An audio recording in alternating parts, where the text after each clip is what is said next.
The silent yoga and meditation retreat at Spanda School is quite a unique experience. It's not like any other silent retreat that I know of. It's most similar to a Hridaya meditation retreat and probably most dissimilar to a Vipassana retreat. If you don't know what a Hridaya silent retreat is, that's okay. It's just a similar structure in that the Spanda School retreat includes a meditative style of yoga practice, as well as discourses and kind of teaching topics distributed throughout the day that explain the techniques and the philosophy. They explain what you can expect, they help to answer any questions, and provide a kind of group support depending on what that particular group is going through, as well as incorporates the latest kind of teachings and understandings from cognitive and neuroscience, or even the yoga philosophy, things that are being uncovered. So the Spanda School retreat is different from Hridaya in that it also incorporates a yin yoga session, and also the curriculum and topics of the retreat are changing for every retreat almost, depending on the needs of the group. The Vipassana silent retreat, which is one of the more famous retreats around the world, the Goenka style 10-day Vipassana retreat that you can take in pretty much any capital city in any country. This is a very different type of retreat, also a really special retreat, 10 days of silence and sitting meditation the entire time. But it's very different from the Spanda retreat. So in the Vipassana retreat, it's much more dry. It takes its structure and some of its teachings from the Buddhist philosophy.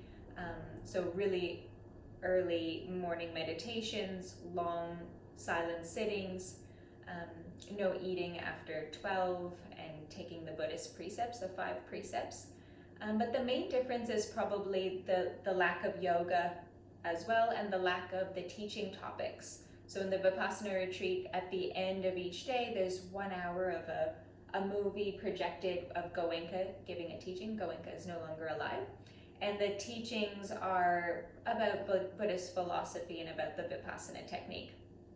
And the main purpose of that retreat is to go through the challenges and for sure the extreme discomfort and pain of the body, to realize the impermanence of all things, that everything changes. So going through that kind of challenge and difficulty, we gain an insight, which is the meaning of the word Vipassana. So we gain an insight into the nature of reality. Hopefully we recognize inside of our own body that the reality is impermanent.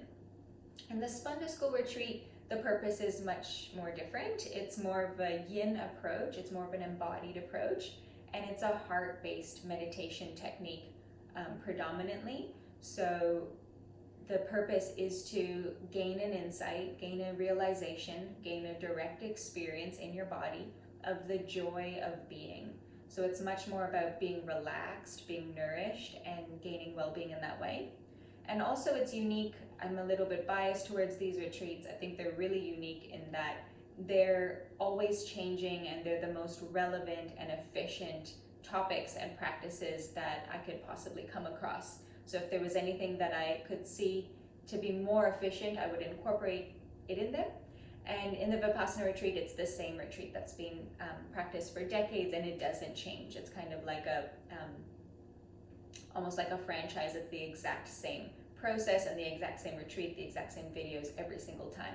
So it has its own purpose, but the purpose of the Spanda retreat is definitely to bring the kind of freshest and most efficient, transformative, and coherent practices right from the start, and to have a really clear idea of our purpose to experience well-being, relaxation, and all of those benefits, but for sure a sense of freedom from connecting to something stable and deeper inside of our own being, that being the heart space, or the kind of core of our reality.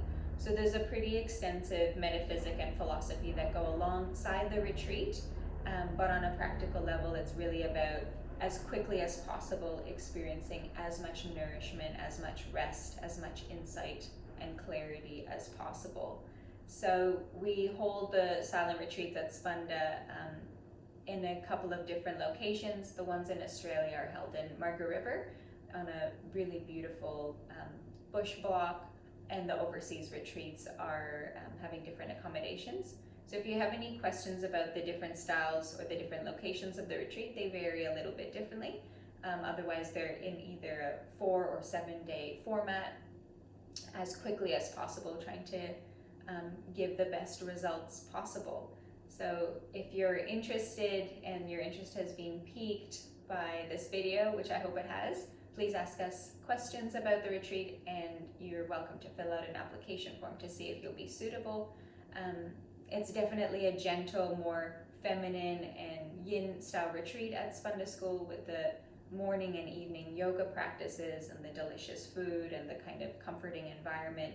But there is definitely a challenge related to it. There is an effort that needs to be applied to even think about it and to come on retreat. And that kind of effort, of course, yields a beautiful result. So get in touch if you're interested and if we can help you.